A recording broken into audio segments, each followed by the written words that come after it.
నల్లకలువ 45th chapter. ఆగండి, అత్తయ్యగారితో మాట్లాడి వస్తాను అని వైషు వైపు కొరకొరా చూస్తూ, నాకు ఆకలేస్తుందంటే వినపడదా అని వైషు చేతుని పట్టుకుని లాక్కొని అక్కడి నుంచి డైనింగ్ హాల్లో తేలుతాడు వేద్బాబు.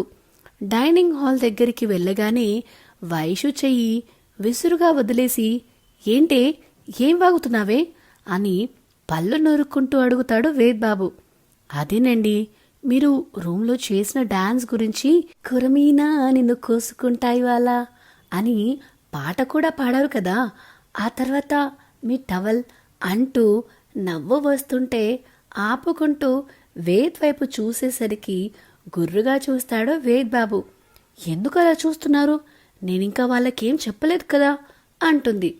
మంచిది, ఇక మీదట కూడా చెప్పకు, మర్చిపో, అదంతా ఒక కళ అనుకొని ఇప్పుడే మర్చిపో అని చైర్లో కూర్చుంటూ అంటాడు వేద్బాబు. కానీ నాకేం మతిమరుపు లేదే, మళ్ళీ నాకు కొన్ని విషయాలు నాలో నేను దాచుకుంటే ఆకలి కూడా అవ్వదు అని ఇన్నోసెంట్గా మొహం వేసుకుని మరీ చెప్తుంది వేద్ పక్కన చైర్లో కూర్చుంటూ వైషు. అంటే ఏంటిప్పుడు, నీకు ఆకలి కావడానికి నా పరువుని 10 మందిలో పెడతావా అని గుడ్లు ఉరుముతూ అంటాడు. అయితే ఒక పని చేయండి, నాకు మీ స్వహస్తాలతో మీరు ఈ పూటకి నాకు భోజనం తినిపించండి అని చెప్తుంది. వాట్ అంటూ కళ్ళు చిట్లించుకొని మరీ చూస్తాడు మన వేద్బాబు.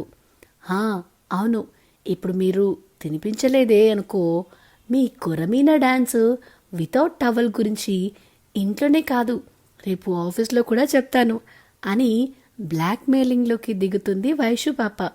వేదు కోపంగా చూస్తుంటే, ఏంటి అలా చూస్తున్నారు, చెప్పాలా అని అత్తయ్యా అని దీర్ఘం తీస్తూ ఉంటే ప్లేట్లో ఉన్న అన్నం ముద్ద వైషు నోట్లో కుక్కుతూ, నిన్ను నల్లపిల్లి అని కాదే, నల్ల రాక్షసి అని పిలవాలి అంటూ వైషు మింగక ముందే కుక్కుతూ ఉంటాడు వేద్బాబు.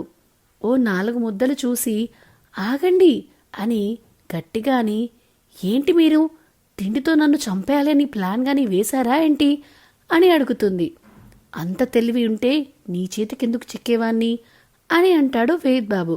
అవును, మీరన్నది కూడా నిజమేలే, అసలు మీకు బుర్ర ఉంటేగా తెలివి ఉండడానికి. ఓకే, నేను చెప్పినట్టు మళ్ళీ మెల్లిగా పెట్టండి అని నోరు తెరుస్తుంది వైషు. కోపంగా చూస్తూనే తినిపిస్తాడు వేద్బాబు. ఈసారి వేద్ నోట్లో చేపెట్టినప్పుడల్లా వేళ్ళు లీక్ చేస్తూ వైషు టార్చర్ పెడుతుంది. ఏయ్ రాక్షసి, నార్మల్గా తింటావా లేదా అని కసిరేసరికి ఓకే అని బుద్ధిగా తల ఊపి కాసేపు నార్మల్గా తిని లాస్ట్ ముద్దకి వేళ్ళు కసక్కున కొరుకుతుంది. అమ్మో నా వేలు, అయ్యో నా వేలు అని ఏడుస్తూ, రాక్షసి, ఇది వేలనుకున్నావా చికెన్ ముక్క అనుకున్నావే అని ఏడుపు మొహంతోనే గయ్యమంటాడు వేద్బాబు. చికెన్ అంతా టేస్ట్గా ఏం లేదులే మీ వేలు, కానీ ఇప్పుడు మీకు నన్ను తినిపించమంటారా అని గారంగా అడుగుతుంది వైషు పాప.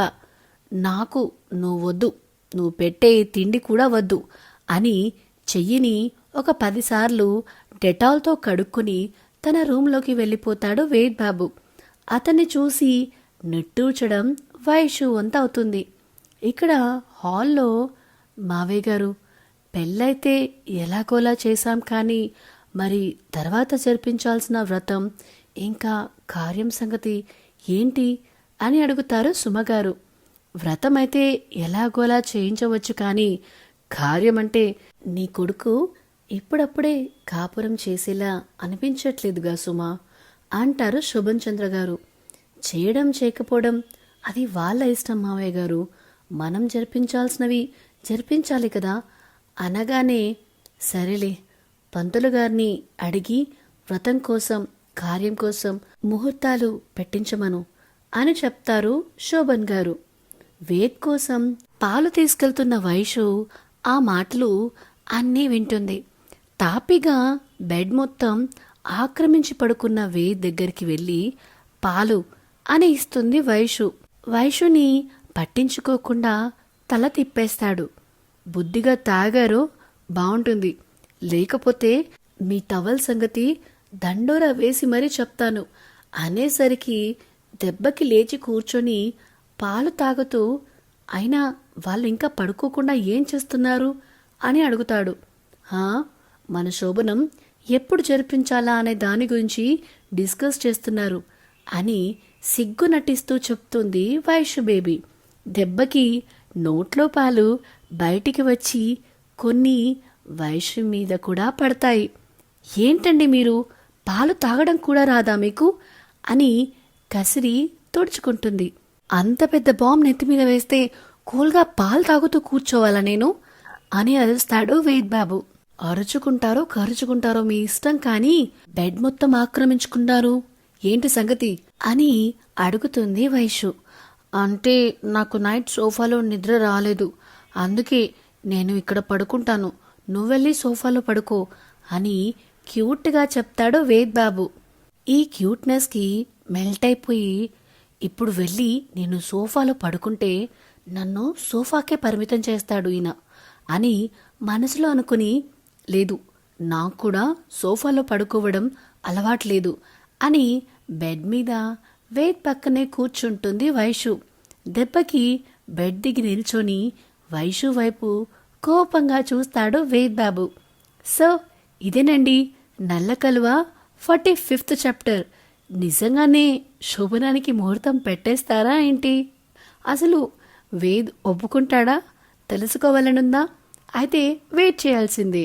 ప్రస్తుతానికి ఈ వీడియో కనుక మీకు నచ్చినట్టయితే please like, share and comment చేయండి.